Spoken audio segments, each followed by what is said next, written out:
بسم اللہ الرحمن الرحیم۔ السلام علیکم ورحمۃ اللہ وبرکاتہ۔ عزیز طلباء و طالبات، اسلامیات جماعت ہشتم کے لیکچر میں خوش آمدید۔ پیارے بچوں، آج ہم سبق نمبر 1.4 جو کہ حدیث نبوی علی صاحبہ الصلاۃ والسلام سے متعلق ہے، اس کا آغاز کرنے جا رہے ہیں۔ آئیے دیکھتے ہیں آج کے سبق کے حاصلات تعلم۔ پہلا حاصل تعلم ہے دو مستند احادیث مبارکہ ترجمہ سمجھ سکیں۔ ان احادیث کو سمجھ کر روزمرہ زندگی میں ان کی تعلیمات پر عمل کر سکیں۔ عزیز طلباء و طالبات، یہ دو حاصلات تعلم ہیں اور ان دو حاصلات تعلم کے مطابق ہم آج کے اس لیکچر کو مکمل کریں گے۔ اعلان سبق ہے کہ آج ہم دو مستند احادیث مبارکہ کو ترجمہ سمجھیں گے اور ان کی تعلیمات پہ عمل پیرا ہونے کی کوشش کریں گے۔ پیارے بچوں، آغاز کرتے ہیں اپنے آج کے لیکچر کا۔ لغت میں ہر نئی چیز کو حدیث کہا جاتا ہے۔ لغت یعنی ڈکشنری میں لغت میں جو عربی زبان و ادب کی لغت ہے، اس میں ہر نئی چیز کو حدیث کہا جاتا ہے۔ حدیث مطلب جدید، یعنی جو بھی نئی چیز ہوگی اسے حدیث کہا جائے گا۔ لیکن اصطلاح میں، شریعت میں حدیث کون سی ہے؟ نبی اکرم صلی اللہ علیہ وآلہ وسلم کا قول، فعل اور تقریر حدیث کہلاتا ہے۔ قول سے مراد آپ صلی اللہ علیہ وآلہ وسلم کے زبان سے ادا ہونے والا کوئی بھی جملہ، یہ حدیث ہے۔ اور فعل سے مراد آپ صلی اللہ علیہ وآلہ وسلم کا کیا جانے والا کوئی بھی کام، یہ بھی حدیث ہے۔ جبکہ تقریر سے مراد کیا ہے؟ تقریر سے مراد یہ نہیں سمجھنا آپ بچوں نے کہ جو گفتگو یا سپیچ کی جاتی ہے وہ اس سے مراد ہے، نہیں، بلکہ یہاں یہ تقریر پختگی کے معنی میں آیا ہے۔ اور اس سے مراد کیا ہے؟ اس سے مراد یہ ہے کہ آپ صلی اللہ علیہ وآلہ وسلم کی موجودگی میں کوئی کام کیا گیا یا کوئی بات بیان کی گئی، لیکن آپ صلی اللہ علیہ وآلہ وسلم نے اس کام سے منع نہیں فرمایا یا اس بات کی تردید نہیں کی، تو وہ بھی حدیث کی قسم میں آ جاتا ہے۔ کیونکہ اگر وہ کام غلط ہوتا یا وہ بات نامناسب ہوتی تو رسول اللہ صلی اللہ علیہ وآلہ وسلم ضرور اس بات سے منع فرما دیتے، اس سے روک دیتے۔ آپ نے خاموشی اختیار فرمائی، اور یہ خاموشی اختیار کرنا گویا اس بات یا کام کو پختہ کرنے کے مترادف تھا۔ اسی وجہ سے اس حدیث کی قسم کو تقریر کا نام دیا گیا، یعنی وہ حدیث کہ جس میں آپ نے زبان سے کچھ نہ کہا ہو، اپنے عمل سے کچھ نہ اظہار کیا ہو، بلکہ آپ نے اپنی خاموشی کے ذریعے کسی دوسرے کی بات کو پختہ کیا ہو، تو وہ بھی حدیث کی قسم شمار کی جاتی ہے۔ تو یہ حدیث کی شرعی طور پہ، اصطلاحی طور پہ تعریف تھی جو آپ کے سامنے بیان کی گئی۔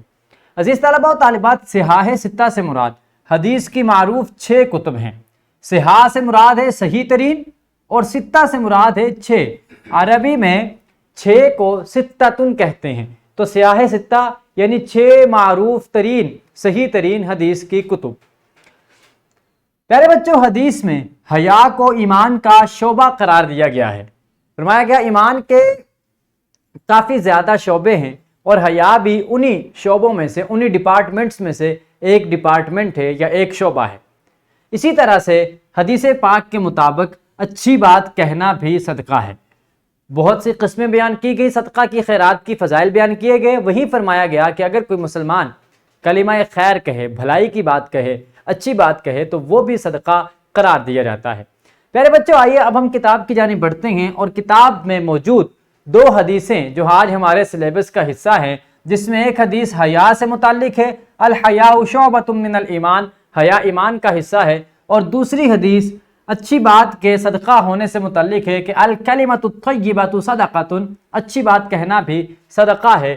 آئیے ان دونوں حدیثوں اور ان کے معنی و مفہوم کو سمجھتے ہوئے ان کے متعلق جو پیراگراف ہیں اس میں بیان کی گئی معلومات کو سمجھتے ہیں۔ تو میں گزارش کروں گا اساتذہ کرام سے کہ ویڈیو کو روک دیجئے، پہلے کمرہ جماعت میں طلباء و طالبات سے مذکورہ اقتباسات کی درست تلفظ اور روانی کا خیال رکھتے ہوئے بلند آواز میں خوانی کا اہتمام کروا لیجیے۔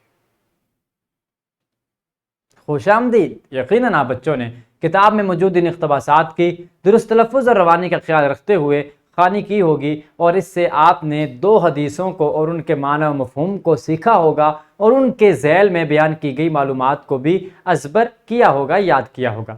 پیارے بچوں، اب آپ کے لیے ایک سرگرمی ہے۔ سرگرمی یہ ہے کہ 2 کے جوڑوں میں تقسیم ہو کر مذکورہ دونوں کتب، دونوں حدیث کتب احادیث سے تلاش کریں اور مکمل حوالہ بھی درج کریں۔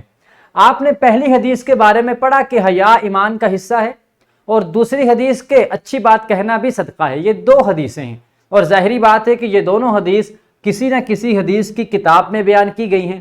آپ بچوں نے یہ کرنا ہے کہ وہاں کتاب میں ریفرنس یعنی حوالہ دیا گیا ہے جس میں صرف کتاب کا نام اور حدیث کا نمبر درج کیا گیا ہے۔ آپ نے یہ کرنا ہے کہ وہ کتابیں تلاش کرنی ہیں اور ان کتابوں سے دونوں حدیثیں تلاش کرنی ہے اور ان کا مکمل ریفرنس دینا ہے، مکمل حوالہ درج کرنا ہے کہ یہ حدیث کی کتاب کون سی ہے، رائٹر کا یعنی مصنف کا نام کیا ہے، اور اس حدیث میں جو کتاب کا باب ہے وہ کون سا ہے، چیپٹر کون سا ہے، پھر حدیث نمبر کون سی ہے۔ یہ ساری چیزیں جو ہے یہ آپ نے درج کرنی ہے اور آپ بچوں نے 2 کے جوڑوں میں مل کر یہ ٹاسک مکمل کرنا ہے۔ تو ابھی گزارش کروں گا آپ بچوں سے کہ ویڈیو کو روک دیجئے، پہلے آپ اس ٹاسک کو، اس سرگرمی کو مکمل کر لیجئے۔ خوش آمدید۔ یقیناً آپ بچوں نے اس سرگرمی کو مکمل کیا ہوگا اور اس کی بدولت آپ نے حدیث کی کتابوں کو دیکھا ہوگا اور ان کتابوں میں سے حدیث تلاش کرنے کا طریقہ بھی جان لیا ہوگا۔ پیارے بچوں، اب آپ کے لیے ہے گھر کا کام۔ گھر کا کام یہ ہے کہ والدین کی مدد سے حضرت عثمان غنی رضی اللہ تعالی عنہ کی صفت شرم و حیا سے متعلق آگاہی حاصل کریں اور چند نکات تحریر کریں۔ حضرت عثمان غنی رضی اللہ تعالی عنہ کا ایک وصف تھا کہ انتہائی باحیا تھے، بہت زیادہ شرم و حیا کا پیکر تھے۔ تو آپ نے والدین سے ان کی اس صفت یعنی شرم و حیا سے متعلق آگاہی حاصل کرنی ہے اور والدین کی گفتگو سے جو کچھ آپ کو مفید لگے آپ نے اس کو اہم نکات کی صورت میں قلم بند کرنا ہے، تحریر کرنا ہے۔ تو یہ کام آپ بچے گھر سے مکمل کر کے لائیں گے۔ اعادہ سبق ہے، آج ہم نے پڑھا کہ نبی اکرم صلی اللہ علیہ وآلہ وسلم کا قول، فعل یا تقریر حدیث کہلاتا ہے۔ صحاح 6 حدیث کی 6 معروف کتب ہیں۔ حیا ایمان کا شعبہ ہے اور انسان کو ہمیشہ اچھی بات کہنی چاہیے کیونکہ یہ بھی صدقہ ہے۔ یہ وہ چند معلومات تھیں جو آج کے لیکچر سے ہم نے اخذ کی۔ اس کے ساتھ ہی ہمارے آج کے لیکچر کا دورانیہ مکمل ہوا چاہتا ہے۔ انشاءاللہ العزیز ملاقات ہوگی کل کے لیکچر میں۔ اپنا خیال رکھیے گا۔ اللہ حافظ۔